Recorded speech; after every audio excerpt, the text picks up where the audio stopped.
Greetings and welcome to our presentation of Breast Cancer and the Environment 101.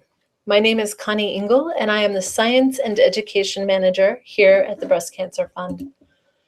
Our mission is to prevent breast cancer by eliminating our exposure to toxic chemicals and radiation linked to the disease. This places us in a unique position in the breast cancer movement, where many organizations are focused on what happens as we detect breast cancer, treat it, and in survivorship after someone has successfully finished treatment. But our goal is to prevent the disease from happening in the first place by, again, reducing environmental exposures linked to the disease. We do our work with a very strong foundation in the science. We review the peer-reviewed literature, assess its strength, and compile it to be able to create an understanding that we can present to others through education, through work with legislators to advocate for better laws, to work with folks in the marketplace to create better products, and to promote our prevention message more broadly. We want to transform how we think about and use chemicals and radiation in our everyday lives and present practical solutions to bring about change. Throughout the rest of this presentation, I'll be talking about a few key terms repeatedly, so I wanted to introduce those. An endocrine disrupting compound, or an EDC for short, is a chemical that mimics, blocks, or otherwise disrupts the body's natural hormones. And these natural hormones serve as the body's chemical messengers. Several distinct hormones and hormonal systems orchestrate the body's functions, including everyday metabolism, reproductive development, breast development, puberty, pregnancy, and much more. And a carcinogen is a chemical with demonstrated evidence that it can cause cancer. Some chemicals are both carcinogens and EDCs. Some are one or the other, and some, of course, happily, are neither. If you want to learn more about the science underlying our work, you can watch our Breast Cancer and the Environment 102 presentation. So now we're going to move into a newly revamped presentation of our work, thinking about different exposures that people might encounter in their everyday life. And we're going to basically go through a somewhat normal day in the life, looking at common exposures, personal tips to avoid those, and the kinds of big picture changes we can bring about in the markets and policy areas to prevent those exposures for everyone. We're going to start with lunchtime. So when we think about lunch, we want to think about eating healthy and nutritious for sure, but we also want to think about where those foods come from. So one key to reduce chemicals linked to breast cancer and other illnesses is to go pesticide and hormone-free in the choices that we make. Now, sometimes organic is the best way to go pesticide-free. Sometimes there are great local pesticide-free options as well. So knowing your produce and what's locally available is really key here. The big issue here, though, is access to these foods, because they aren't available all over the nation as much as they might be in certain areas. They can be expensive. There can be urban centers where there are food deserts. And so we want to increase not only awareness about these, but also availability so that everybody has these options. One of the concepts that we talk about when we talk about reducing exposures is that we want to raise the floor of safety so that we reduce chemical exposures through policy changes across the board for everyone. The other flip side of that is raising the ceiling, where we create and innovate newer and better options, which actually helps to pass laws, because if the options are there, the laws have an easier time following. But the laws become imperative to ensure everyone's safety. So now we're moving toward 2 o'clock, and one of the local areas for great intervention is actually in the school. It might feel like those exposures could be out of control, but parents have access to parent associations and school boards where they can really bring about some significant change. And this can be in the areas of cleaning products that are used in the school, so that the school purchases cleaning products that don't have the worst of the worst chemicals, that do fully label the products so that research can be done to ensure their safety. Schools can also move toward integrated pest management, so barrier methods and other deterrents so that pests don't get into the school, but chemicals aren't used to prevent them. And then also food services in school, because it's big enough to affect a lot of kids, but small enough to be fairly self-contained, policies can have a big impact there. And this, of course, these changes affect not only the kids in the schools, but also the teachers and the custodial staff and things like that. So local change can be very powerful. Talking about those custodians and teachers, another area where at 3 o'clock we are often at work, occupational settings are another area where we can bring about change and safety. You can see a number of different occupations represented on this slide, anything from cleaning products that are used in hotels and other settings, healthcare providers who might work a lot with radiation and different sterilization chemicals, farmers and nursery workers who work with all sorts of pesticides, and even office workers might encounter different chemicals in their buildings, flame retardants and things like that. Manufacturing is another area, as is firefighting. Two recent really powerful initiatives are the Putting Breast Cancer Out of Work program, which is a collaboration between the Blue-Green Alliance and the United Steelworkers to teach workers who might work on a factory floor about chemicals in their everyday work environments and give them tools to bring about reasonable changes in the workplace. The second is a study here in San Francisco that we're working on with researchers from UC Berkeley, UCSF, the Silent Spring Institute, and firefighter organizations to study the exposures that women firefighters might face through their firefighting work to chemicals that are in firefighting equipment, in combustion products, in flame retardants that they might encounter all of the time. We hope that this project will bring about changes in firefighting that could reduce those exposures. At 4 o'clock, it's after school, after work, and everyone might be thirsty. And we've done a great thing in terms of moving away, in a lot of cases, from single-use plastics, which you see in the very top of this slide. And those tend to actually be made out of a more stable plastic that is not so harmful to our health. But of course, it's got major environmental implications. So a lot of us moved toward reusable water bottles and found out later that a lot of those contained the chemical BPA or bisphenol A. Now, BPA is a chemical that is a hormone disruptor. It disrupts when exposed prenatally, thyroid hormone in newborns, attention and behavior, testosterone levels, and it can lead to low birth weight. Longer term, it might affect mammary gland development in ways that predispose to breast cancer. So a lot of water and baby bottles have moved away from using BPA, but they're using other plastics that might contain and lead to estrogenic activity. So moving toward glass and stainless steel, which are stable and inert, is a great approach. And one can even fill a couple of those, keep them in the fridge to grab on the way to get the kids or on the way to work so that they're easy and just as convenient as single-use ones used to be without all of the chemicals. 5 o'clock, we might move toward after-school sports or sunshine if we're lucky. And the concern here is that many sunscreens contain UV blockers that are endocrine disruptors. Some examples are octinoxate, homosalate, and oxybenzone. Titanium dioxide is a great replacement as long as the sunscreen is not inhalable, such as in a spray form. And more options, of course, are coming out where they are based on titanium dioxide, but they are not leaving that funny white film that we associate with lifeguards and surfers in bad 1990s movies, maybe. Something to watch out for is also the sun protection in different moisturizers and makeups. They use ones of these often contain some kind of sunscreen, and they are often not as good as some of the Frank sunscreens, where there are a lot more options now. Overall, this underscores the need for better laws. As more options are available in the market, these endocrine disrupting compounds are still used, So we need better laws to keep them and get them out of those products.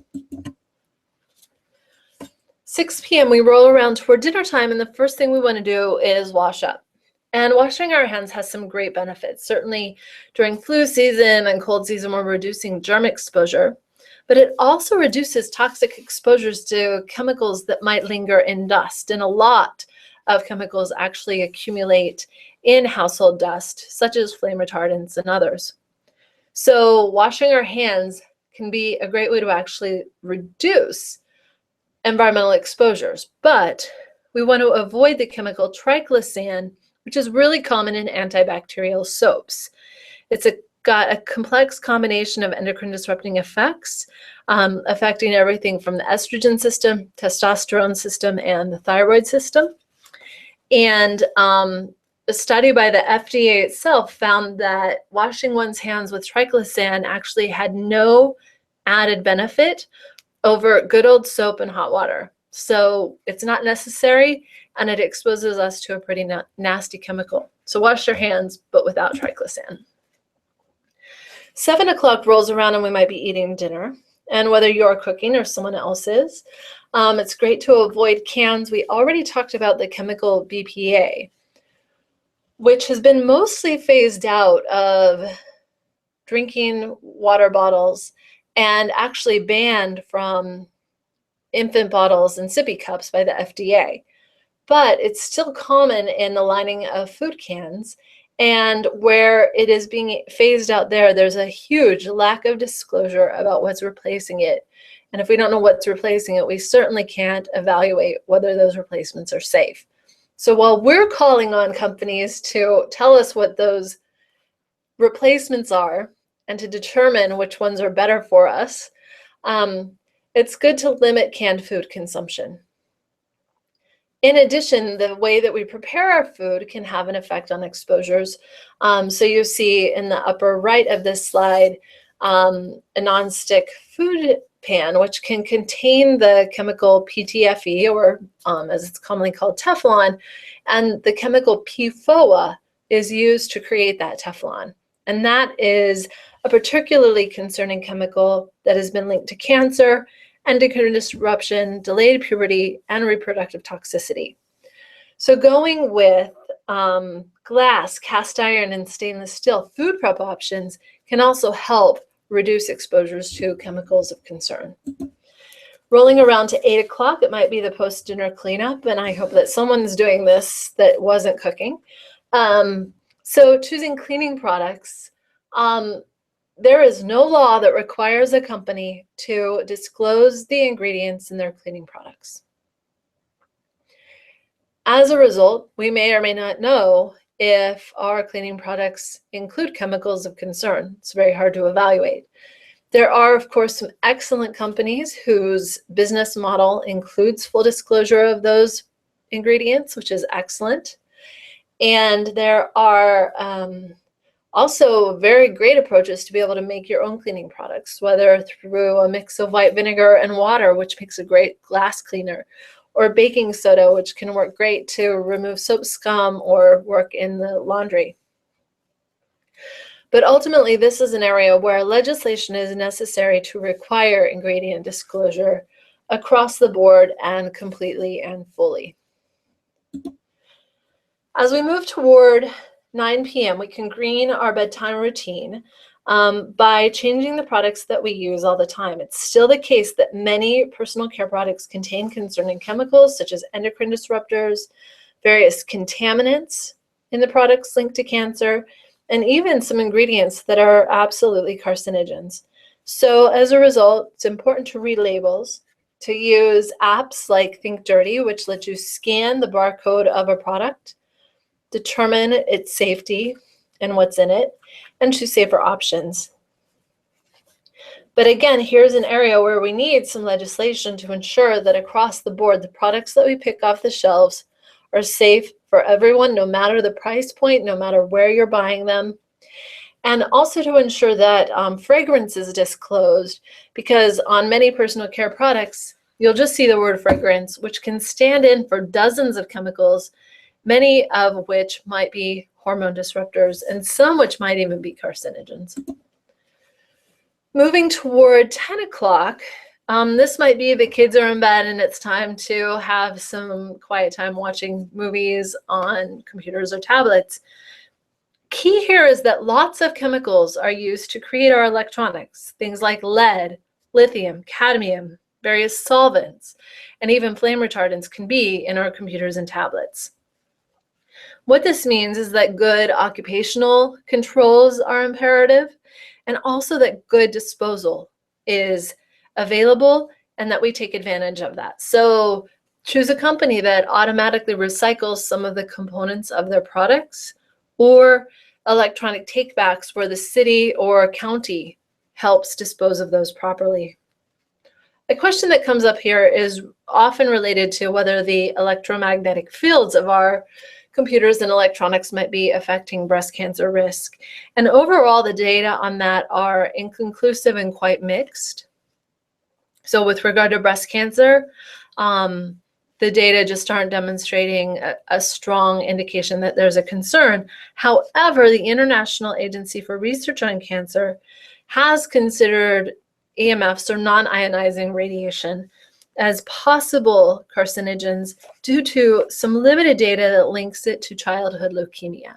So that calls for prudent legislation with regard to kids' exposures, but probably means that us adults are okay. Finally, as we're rolling into bed, there are a couple of considerations, and in this first slide, I'm going to talk about flame retardants. So many of our pieces of furniture, whether our sofa or our beds, contain flame retardant chemicals. And this seems perhaps like a good idea, except research has demonstrated that those flame retardants may not be that effective at slowing down a fire, and that in fact, the delay they lead to is much less reduced than the acceleration of safety that might be caused by having smoke alarms. So smoke alarms, very handy. Flame retardants may not be doing the job we think, but those chemicals are linked to some health harms that are very concerning. And so very key here is that in September of 2014, the state of California passed a labeling law that would require furniture to say whether it contains flame retardants or not. And that means that probably nationally companies will put those labels on as well, and that retailers will know which pieces of furniture contain those flame retardants and which don't. The California law has largely driven high exposures to flame retardants nationally and especially in California. So this is a key change, along with a change to the technical bulletin that required furniture in California to have a lot of flame retardants. So that shift away from heavy flame retardant use will also help. And finally, at midnight, I want to talk about light at night. So light at night is considered a probable carcinogen, especially to folks who are working the night shift and overnights and long, late evenings. So shift workers can consider limiting the number of years that they're working nights, or better options so that they're able to reestablish the circadian rhythm at least some of the time. And then for those folks who are repeatedly exposed to light at night, making sure that they sleep in a very dark room, even if it's during the daytime, and get some uninterrupted sleep can be key for restoring some of the hormones and neurotransmitters that are affected by staying up all night. But there is also some indication that urban light pollution, that filter of light on the wall, can also shape breast cancer risk. So even if you're sleeping at night, making sure that there is not a lot of light filtering into your bedroom and that it's truly dark can be a prudent choice to make. So as we move away from our journey through a day, here's a recap of some tips that kind of take a bigger picture approach. So first, to avoid synthetic fragrance in almost everything. As I described with personal care products, fragrance can contain all sorts of chemicals That can be true also in cleaning products and candles and things like that. Second, go old school with things like metal, glass, and wool. Wool is naturally flame retardant, for instance. Metal makes a great water bottle. Pick cleaning products that have ingredient labels or make your own. Don't microwave in plastic because some of the plastics, when heated, will release chemicals that are concerning. So just pop that microwavable mill into a glass container and go for it. Go fresh and go organic. Install a carbon-based water filter. That way you're reducing exposure to chemicals in the water and also reducing the need for single-use water bottles. Swap your outdoor shoes for indoor shoes. Outdoor dust and mud and grass can bring in all sorts of different chemicals, from cars driving around to pesticides. And so as a result, take the shoes off when you walk in the door and swap them for some cozy slippers. Wash your hands. We already talked about that. Doing so without triclosan can actually reduce some chemical exposures. And finally, vacuum with a HEPA filter to reduce further the dust exposures and chemicals that might live in that dust. As far as some bigger picture options, it's great to use our buying power. That is a way to, if we have the funds, basically vote with our dollar for innovations that are going greener and greener, with fewer and fewer chemical exposures and better labeling. We tell the market that we want those things, and it creates the options. It can't stop there, though. We do need to jump to number 4 to change laws so that we move toward a cancer-free economy for everyone. So there's where we raise the floor. And the innovations that are done when we vote with our dollars help move that forward. Also, there's great power in engaging locally with your kids' school or your workplace, if you're a healthcare provider, in the hospital, in the clinic, things like that. And finally, educate others. Talk about what you learned today and share it with them. You can find lots more information on our websites at breastcancerfund.org, safecosmetics.org, and really great up-to-the-minute updates on our Facebook and Twitter feed. And if you have any questions, please feel free to email me with those. Thank you so much.